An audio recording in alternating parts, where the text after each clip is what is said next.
জীবন যেন বহতা নদীর মতো, চলার পথে কত বাঁক মোহনা শত, আছে আরো দ্বন্দ্ব আলো আধারের, বেছে নিতে হবে তাই পথ আমাদের। আসসালামু আলাইকুম প্রিয় দর্শক, আপনারা যারা দেশে আছেন প্রবাসে, সবাইকে জানাই অনেক অনেক প্রীতি ও শুভেচ্ছা। শুরু হলো এনটিভি আয়োজিত এবং লাভ হলো নিবেদিত টক শো আলোকপাত। আমাদের আজকের বিষয় পবিত্র শবে মিরাজ। আপনাদের সাথে আছি আমি জয়নুল আবেদিন আজাদ। আর আজকে আমাদের মাঝে অতিথি হিসেবে উপস্থিত আছেন বিশিষ্ট আলেম ডক্টর মোহাম্মদ রফিকুল ইসলাম আল মাদানী। আসসালামু আলাইকুম রহমতুল্লাহি তাআলা ওয়া বারাকাতুহু। প্রিয় দর্শক, শবে মিরাজ এই শব্দটির সাথে এই জনপদের মানুষ বহুলভাবে পরিচিত। শবে মিরাজ আমাদের ভাবনায় খুবই গুরুত্বপূর্ণ একটি দিবস হিসেবে বিবেচিত। এই দিনটিকে কেন্দ্র করে অনেক কথা আছে, কাহিনী আছে এবং আছে পবিত্র কোরআন এবং সুন্নাহ সম্মত বক্তব্য। আজকের বিজ্ঞ আলোচকের সাথে আমরা এই বিষয়ে কথা বলবো এবং এদিনের তাৎপর্য সম্পর্কে জানার চেষ্টা করব।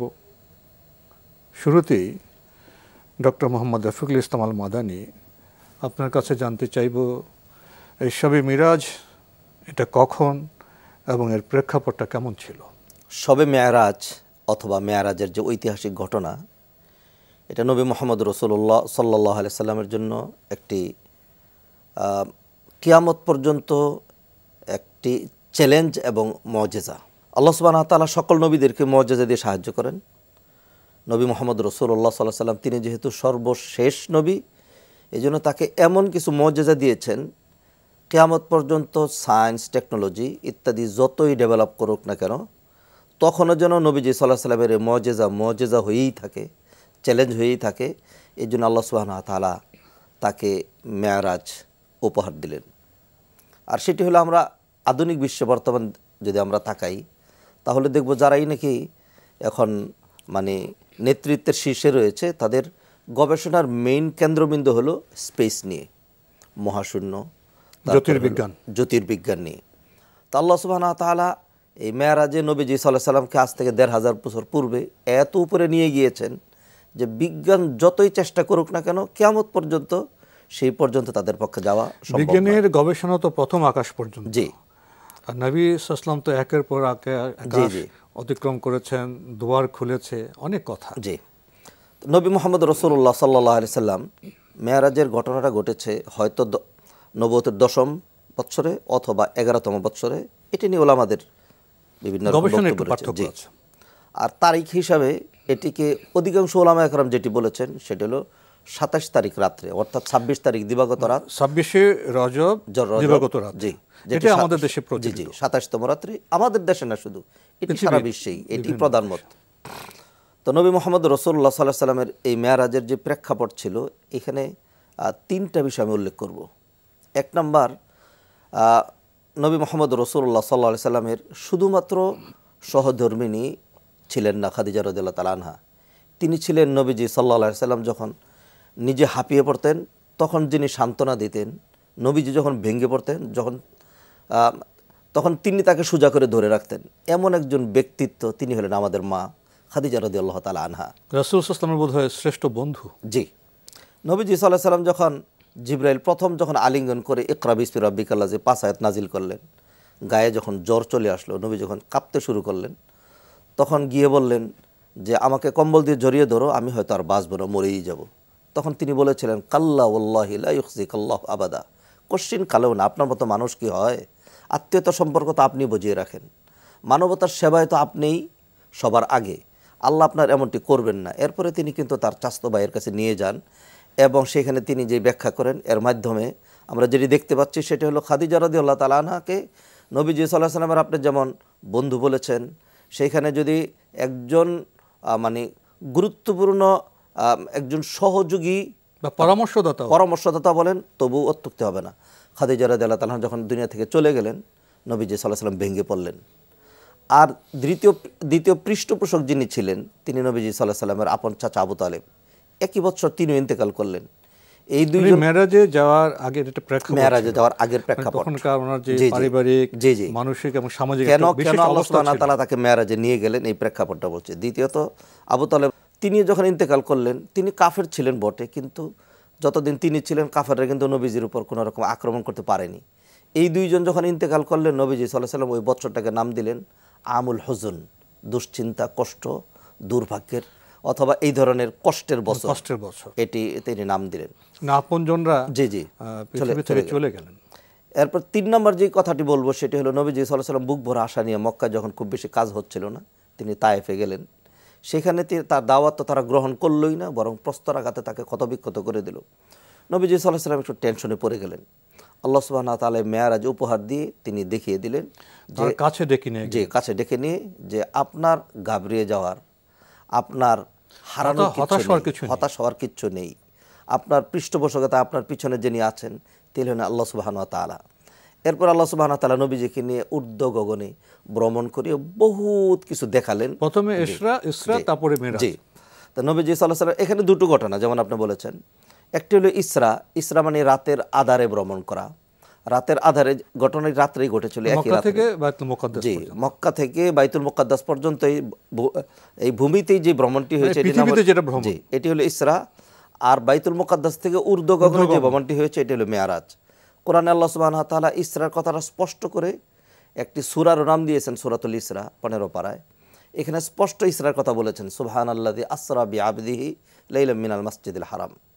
আর কোরআনে কারিমের সূরা নাজমের মধ্যে আল্লাহ সুবহানাহু ওয়া তাআলা এই মেরাজের যে ঘটনা, সেই ঘটনার অনেকগুলো বিষয় এখানে নিয়ে এসছেন। যু মিররাতিন ফাস্তাওয়া ওয়া হুয়া বিল উফুকিল আ'লা সুম্মা দানা ফাতাদাল্লা ফাকানা কাবা কাউসাইনি আও আদনা ফাআওহা ইলা আবদিহি মা আওহা। আরও বললেন মা কাযাবাল ফুআদু মা রাআ আফাতুমারুনাহু আলা মা ইয়ারা। এগুলো হলো ওই যে জিবরিল আলাইহিস সালাম যে সঙ্গ দিয়ে নিয়ে গিয়েছেন, তারপরে সিদরাতুল মুনতাহার কাছে গিয়ে কী হলো, জিবরিল আলাইহিস সালাম তার আসল আকৃতি ধরে দেখালেন, যেগুলো এই সমস্ত কথাগুলো। অতএব আমরা দেখতে পাচ্ছি কোরআনেও আল্লাহ সুবহানাহু ওয়া তাআলা ইসরার কথা স্পষ্ট বলেছেন, মেরাজের ইন্ডিকেশন অথবা মেরাজের কিছু ঘটনা তুলে ধরেছেন সূরা নাজমের মধ্যে। আর হাদিসের মধ্যে মেরাজের ঘটনাগুলো একক হাদিসের মধ্যে ফার্স্ট টু লাস্ট পুরো আসেনি কোনো হাদিসের মধ্যে, বরং অসংখ্য হাদিস একটা থেকে অনেকগুলো হাদিসকে সমন্বয় করে ওখান থেকে মেরাজের কাহিনী বক্তব্য নিয়ে আসে। মেরাজের হাদিস যারা বর্ণনা করেছেন এমন অন্তত 26 জন সাহাবীর নাম উল্লেখ করেছেন আল্লামা কস্তাল্লানি, তিনি তার যেই গ্রন্থ সেখানে, এবং ইবনে হাজার আসকালানি তিনিও এরকম, আল্লামা সুয়ুতি তারা এরকম উল্লেখ করেছেন এবং বলেছেন যে মেরাজের হাদিসগুলো এগুলো মুতাওয়াতির পর্যায়ের। এখানে আব্দুল্লাহ ইবনে ওমর, আব্দুল্লাহ ইবনে আব্বাস, আব্দুল্লাহ ইবনে আমর, আব্দুল্লাহ ইবনে জাবের, হুযায়ফা ইবনে ইয়ামান, তারপর আনাস ইবনে মালিক রাদিয়াল্লাহু তাআলা আনহু সহ অসংখ্য, আলী রাদিয়াল্লাহু তাআলা আনহু, ওমর ইবনে খাত্তাব রাদিয়াল্লাহু তাআলা অনেক সাহাবীরা এই হাদিসগুলো বর্ণনা করেছেন। তো আল্লাহ সুবহানাহু ওয়া তাআলা এই ঘটনাগুলোর প্রেক্ষিতে নবীজি সাল্লাল্লাহু আলাইহি ওয়াসাল্লামকে মেরাজের উপহার দিয়ে অথবা কাছে ডেকে নিয়ে গিয়ে নবীজিকে আশ্বস্ত করলেন, নবীজিকে সান্ত্বনা দিলেন এবং নবীজির যেই মনোবল এটিকে চাঙ্গা করে দিলেন যে আল্লাহ সুবহানাহু ওয়া তাআলা আপনাকে দুনিয়া থেকে ঊর্ধ্ব গগনে ডেকে নিয়ে আসছেন, সেই আল্লাহ সুবহানাহু ওয়া তাআলা বুঝে আপনার ধর্মকে তিনি বিজয়ী করবেন না। আল্লাহ সুবহানাহু ওয়া তাআলা নবীজিকে আশ্বস্ত করলেন যে খাদিজা চলে যেতে পারে, আবু তালেব চলে যেতে পারে, আল্লাহ সুবহানাহু ওয়া তাআলা তো আছেন। মূলত এই একদিন চলে যাবে। মূলত এই ঘটনাগুলোর প্রেক্ষিতেই আল্লাহ সুবহানাহু ওয়া তাআলা নবীজির অন্তরকে মানে আরও শক্ত করার জন্য, তাকে সান্ত্বনা দেওয়ার জন্য, এবং তিনি যে ভেঙে পড়েছিলেন, বিশেষ করে তার যে মনে একটা কষ্ট ছিল, এই কষ্টটা দূর করে আল্লাহ সুবহানাহু ওয়া তাআলা তাকে সেই ঊর্ধ্ব গগনে ভ্রমণ করে তার মনে একটা আনন্দও দিলেন, মনটাকে দৃঢ় করে দিলেন এবং তাকে আশ্বস্ত করলেন যে আল্লাহ সুবহানাহু ওয়া তাআলার যে হেল্প, সাহায্য, সহযোগিতা এটা কন্টিনিউ থাকবে ইনশাআল্লাহ। আপনি সবে মেরাজের যে একটি প্রেক্ষাপট ইতিহাসের ভিত্তিতে আপনি চমৎকারভাবে সেটা আমাদের সামনে উপস্থাপন করলেন। এখন যেটি জানার বিষয়, সবে মেরাজ নিয়ে আমাদের সমাজে অনেক কথা, অনেক কাহিনী প্রচলিত আছে, সেসব বিষয় নিয়ে তো বিস্তারিত আলোচনার সময় এবং সুযোগ আমাদের নেই। আপনি যদি কোরআন হাদিসের ভিত্তিতে মূল কথাটা বলতেন, শাবে মেরাজটা কি হয়েছিল, কি দেখানো হয়েছিল? নবীজি সাল্লাল্লাহু আলাইহি সাল্লাম কাবার প্রান্তরে শোয়াচ্ছিলেন, এটি একটি বর্ণনা। আর একটি বর্ণনা উম্মে হানির ঘরে ছিলেন। জিবরাইল আমিন আসলেন, সহযোগী ফেরেশতা নিয়ে আসলেন মিকাইল আলাইহিস সালামকে, আর নিয়ে যাওয়ার জন্য নিয়ে আসলেন বোরাক বাহন।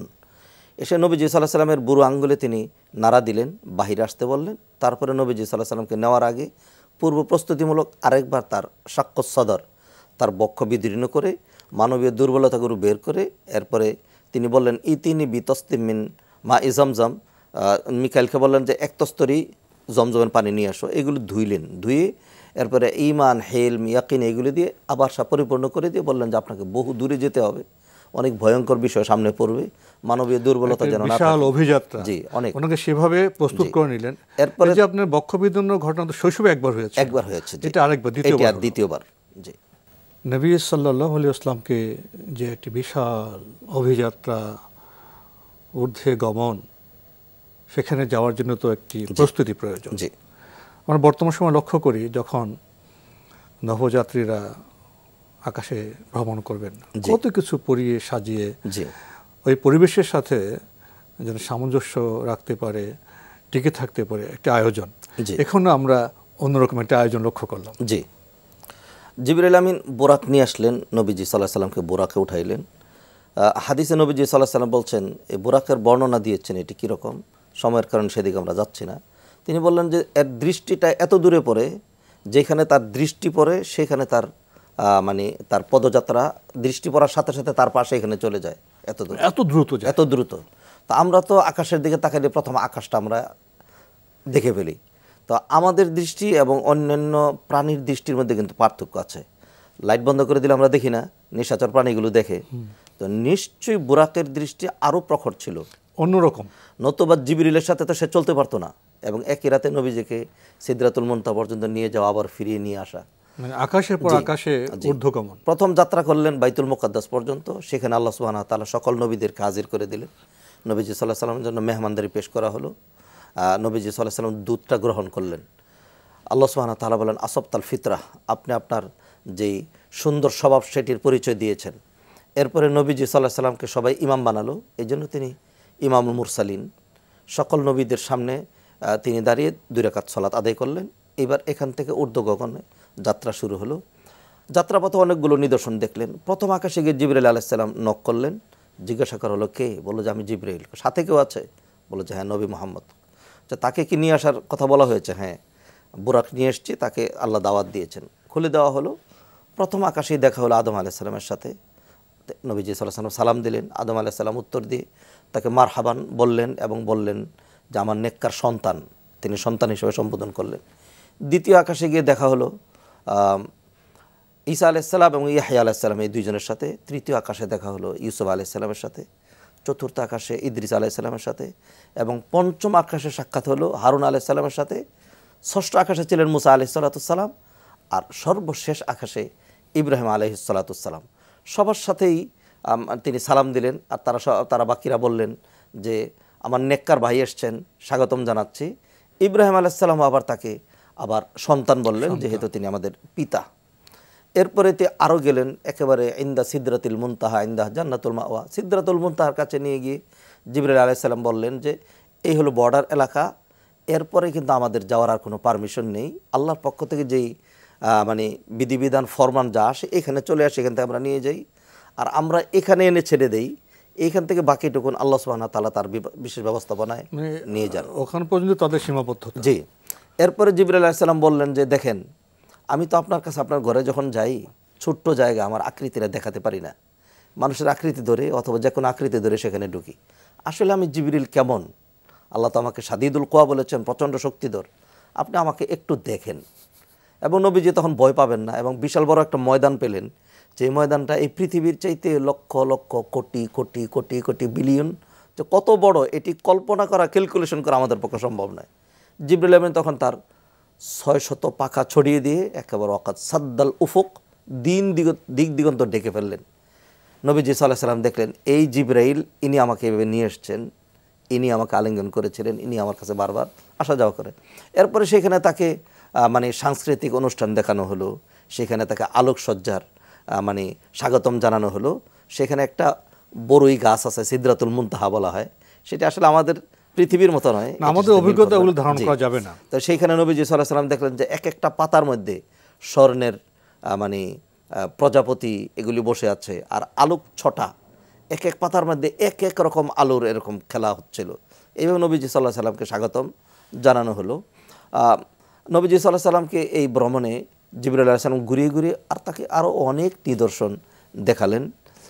এরপরে নবীজি সাল্লাল্লাহু আলাইহি ওয়াসাল্লামের সাথে সরাসরি আল্লাহ সুবহানাহু ওয়া তাআলার কথা হলো এবং তাকে সেখান থেকে আল্লাহ সুবহানাহু ওয়া তাআলা কিছু হাদিয়াও দিলেন। তো এইভাবেই জিবরাইল আলাইহিস সালাম তাকে ঘুরিয়ে ঘুরিয়ে দেখালেন যারা এশার নামাজ না পড়ে যারা ঘুমিয়ে যায় তাদের শাস্তির কথা, যারা সুদ ঘুষ হারাম যারা ভক্ষণ করে তাদের কি শাস্তি সেটি দেখানো হলো। অনেক নিদর্শন, যারা জিনা ব্যভিচার করে সেগুলো দেখানো হলো। একটা পর্যায়ে, এটি আমার বলতে খুব ইচ্ছা করছে, একটা পর্যায়ে দেখানো হলো যে কিছু মানুষের জিহ্বা মুখের ভিতর থেকে টেনে টেনে বের করা হচ্ছে। আনাস রাদিয়াল্লাহু তাআলা হাদিসটি বর্ণনা করেছেন, নবীজি বলছেন, লাম্মা উসরিয়া বি মারারতু আলা কওম তুকরাদু শিফাহুহুম বিমাকারিদ মিনান নার। নবীজি প্রশ্ন করলেন, মান হাউলা ইয়া জিবরিল, এরা কারা, এত নিন্দনীয় জঘন্য শাস্তি কেন দেওয়া হচ্ছে? তখন জিবরিল আমিন বললেন, রাসূলুল্লাহ চিনলেন না? এরা ডাক্তার, ইঞ্জিনিয়ার, প্রফেসর না, এরা হলো আপনার উম্মতের একদল ভিআইপি ব্যক্তি, আলেম, ওলামা, খতিব, বুজুর্গানে দিন। তাহলে কেন এরকম শাস্তি? যেহেতু এরা কোরআন সুন্নাহর ধার ধারেনি, যেহেতু দলিলবিহীন মানুষকে অবান্তর কথাবার্তা বলে বিপদগামী করেছে, মানুষকে বিভ্রান্ত করেছে, এই জন্য আল্লাহ সুবহানাহু ওয়া তাআলা এদের জন্য শাস্তির ব্যবস্থা করেছেন। অতএব আমরা যারা কথা বলি আমাদের কিন্তু এটা বিশাল বড় একটা রেসপন্সিবিলিটি, বড় শিক্ষা, যে কথা বলতে হবে দলিল ভিত্তিক, তথ্য ভিত্তিক। মানুষের মনোরঞ্জনের জন্য রং চড়িয়ে কোনো কথা বলা যাবে না। এই যে আপনার তথ্যনিষ্ঠতা, বড় শিক্ষা এখান থেকে পাওয়া গেল। তো এইভাবে নবীজি সাল্লাল্লাহু আলাইহি সাল্লাম অসংখ্য নিদর্শন দেখলেন, জান্নাত দেখলেন, জাহান্নাম দেখলেন। নবীজি সাল্লাল্লাহু আলাইহি সাল্লাম বললেন, আমি জান্নাতে ঢুকে দেখি যে অধিকাংশ জান্নাতি যারা তারা হলো দরিদ্র শ্রেণীর মানুষ, জান্নাতি যারা। আবার জাহান্নাম ঘুরে দেখে তিনি বললেন যে আমি জাহান্নামে গিয়ে দেখি অধিকাংশ জাহান্নামী যারা তারা হলো নারী। এরপর আল্লাহ সুবহানাহু ওয়া তাআলা অনেক কাছাকাছি চলে গেলেন, আল্লাহ সুবহানাহু ওয়া তাআলা তার সাথে কথা বললেন এবং যে বিশেষ মিশনের জন্য নবীজি সাল্লাল্লাহু আলাইহি সাল্লামকে নিয়ে যাওয়া হয়েছিল সেটি আল্লাহ সুবহানাহু ওয়া তাআলা সম্পন্ন করলেন। আসলে সিয়াম এবং যাকাত, হজ সব কিছু ফরজ করেছেন জিবরাইলের মাধ্যমে। সালাত যেহেতু সবচেয়ে বেশি গুরুত্বপূর্ণ, এই জন্য আল্লাহ সুবহানাহু ওয়া তাআলা নবীজিকে তার কাছে ডেকে নিলেন, সেইখানে নিয়ে 5 ওয়াক্ত সালাত তাকে উপহার দিলেন। প্রথম 50 ওয়াক্ত দিয়েছিলেন, এরপরে মুসা আলাইহিস সালাম পরামর্শ দিলেন যে আপনার উম্মতের জন্য বার্ডেন হয়ে যাবে, আপনি আবার ফিরে যান। নবীজি বারবার আসা যাওয়ার পরে সর্বশেষ আল্লাহ সুবহানাহু ওয়া তাআলা বললেন যে ঠিক আছে, আমার কথা আর চেঞ্জ হবে না, 5 ওয়াক্ত সালাত রাখলাম, যারা এই 5 ওয়াক্ত পড়বে আমি আল্লাহ সুবহানাহু ওয়া তাআলা তাদেরকে 50 ওয়াক্তের সওয়াব দেব। এই হলো মূলত আল্লাহ সুবহানাহু ওয়া তাআলা এই সালাতের গুরুত্ব, এটি আরেকটি মূল শিক্ষা। সালাতের গুরুত্ব বোঝানোর জন্য আল্লাহ সুবহানাহু ওয়া তাআলা নবীজিকে ডেকে নিলেন। আরও দুটো জিনিস মেরাজ থেকে আল্লাহ সুবহানাহু ওয়া তাআলা উপহার দিয়েছেন। একটা হলো সূরা বাকারার শেষ 2 আয়াত। নবীজি বলেন এই 2টা আয়াত কেউ যদি কোনো বিকেলে অথবা সন্ধ্যায় ঘুমানোর আগে পড়ে তাহলে সারা রাত ইবাদত করলে যে সওয়াব হতো সেই সওয়াব হবে। আর তৃতীয় যে বিষয়টি দেওয়া হয়েছে সেটি হলো যে আল্লাহ সুবহানাহু ওয়া তাআলা মেরাজ থেকে আমাকে জানিয়ে দিয়েছেন আমার উম্মতের যারা শিরিক মুক্ত থাকবে আল্লাহ সুবহানাহু ওয়া তাআলা তারা অন্য যেই গুনাহগুলো করবে আল্লাহ সুবহানাহু ওয়া তাআলা সেগুলো ক্ষমা করে দিবেন। অতএব মূলত আমরা দেখতে পাচ্ছি যে তওবা করলে ক্ষমা করে দিবেন। তওবা করলে মোটামুটি ভাবে আপনার বক্তব্য থেকে সংক্ষিপ্ত সময় তো বেশি তো আপনি বিস্তারিত বর্ণনা করার সুযোগ পেলেন না। তো শবে মিরাজের শ্রেষ্ঠ উপহার হলো সালাত। তো আজকের এই অনুষ্ঠানের মধ্যে আমাদের বিশেষভাবে বিবেচনা বিষয় হলো সালাতের পরিচয় জানা, সালাতের লক্ষ্য জানা এবং সালাত ভিত্তিক সমাজ প্রতিষ্ঠা করা। আরেকটি বিষয় আপনার কাছ থেকে একবার শেষের মিনিটে জানতে চাইব, শবে মিরাজ উপলক্ষে আমাদের সমাজে অনেক ধারণা প্রচলিত আছে, তার অনেকগুলোই দলিল ভিত্তিক নয়। তো অনেকে নিজেরাই অনেক ইবাদত বন্দেগীর প্রচলন করেছেন। শবে মিরাজ উপলক্ষে কি আসলেই বিশেষ বা নির্দিষ্ট কোনো ইবাদত আছে? আসলে যেই রাতে এই ঘটনা ঘটেছে এটা একটা ঐতিহাসিক রাত্রি, এটা গুরুত্বপূর্ণ রাত্রি। আমরা কোরআন সুন্নাহ এটি পাচ্ছি না যে এই রাতের জন্য তারা নির্দিষ্ট কোনো ইবাদত করেছেন অথবা এই রাতকে আলাদা উদযাপন করেছেন, বিশেষ কোনো ইবাদত যে এরকম আমরা পাই না। এই রাত তো নবীজি সাল্লাল্লাহু আলাইহি ওয়াসাল্লামের জীবনে বহুবার এসেছে, সাহাবায়ে কেরামের জীবনে এসেছে। অতএব এই রাতে মানে প্রতিটা রাতেই তো আমাদের কিছু ইবাদত রয়েছে, শেষ রাতে আল্লাহ সুবহানাহু ওয়া তাআলা দুনিয়ার আকাশে চলে আসেন। প্রতি রাতে নির্দিষ্ট যে ইবাদত আছে, সুন্নাহসম্মত ইবাদত আছে, আমরা তো সেগুলি করতে পারছি না। সেই ইবাদতই তো আমরা করতে পারছি না। সেইগুলো আমাদের করা উচিত, তাহাজ্জুদটা গুরুত্ব দেওয়া উচিত। তবে এই রাতের জন্য নির্দিষ্ট কোনো ইবাদত যদি চালু করা হয় তাহলে সেটা ঠিক হবে না। এই জন্য তবে এই রাতের শিক্ষা আছে, জি এই রাতের শিক্ষা আছে, অনেক বার্তা নেওয়ার বিষয় আছে। তো সেভাবে যদি আমরা বার্তা নেই, শিক্ষা নেই এবং মিরাজের প্রেক্ষাপটটা আমরা উপলব্ধি করার চেষ্টা করি।